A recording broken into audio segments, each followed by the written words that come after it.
self-propelled gun systems.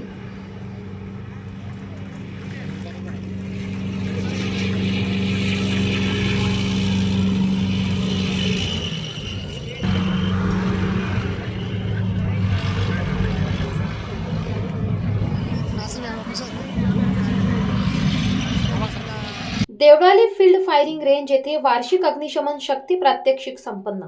21 जानेवारी 2025 रोजी Deolali field firing range येथे तोपची व्यायाम, वार्षिक अग्निशमन शक्ती प्रात्यक्षिक आणि रेजिमेंट अधिकारी यांचे प्रशिक्षण आयोजित केले होते.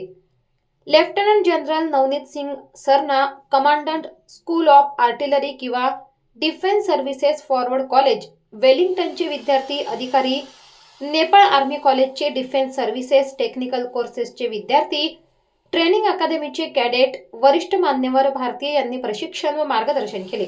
यावेळी सैन्य अधिकारी आणि सिबिलचे अध्यक्ष प्रतिनिधी उपस्थित होते. सरावामध्ये मूलभूत तोफखाना, रॉकेट आणि विमान चालन संसाधने तसेच विविध तोफखाना आणि देखभाल उपकरणे वापरली गेली. K9 Vajra self propelled gun system 155 mm M777 ULH 155 mm Dhanush 155 mm Bofors यासारख्या अत्याधुनिक तोफखान्यांचे फायर पॉवर प्रदर्शन ही कार्यक्रमाची प्रमुख वैशिष्ट्ये आहेत.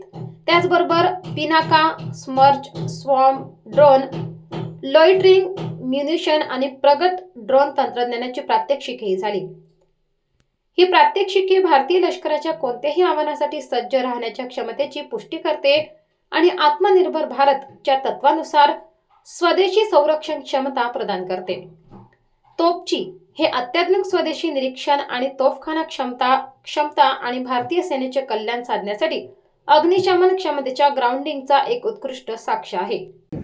The leading gun is brought into action on the bearing, ordered and fired, while the remaining guns are being brought into action.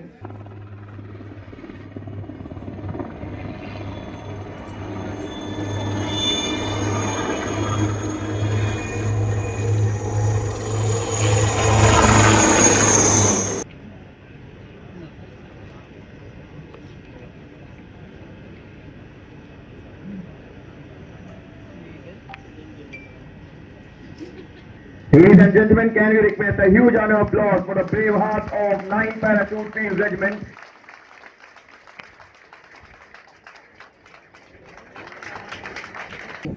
The leading gun is brought into action on the bearing, ordered and fired, while the remaining guns are In operations, the degradation power targets the enemy's logistic installations, communication centers, tactical headquarters, exposure to the enemy.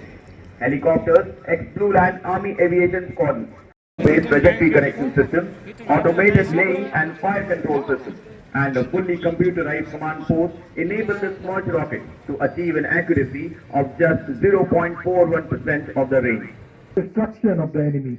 Imagine the havoc which shall be wreaked by multiple regiments on the target.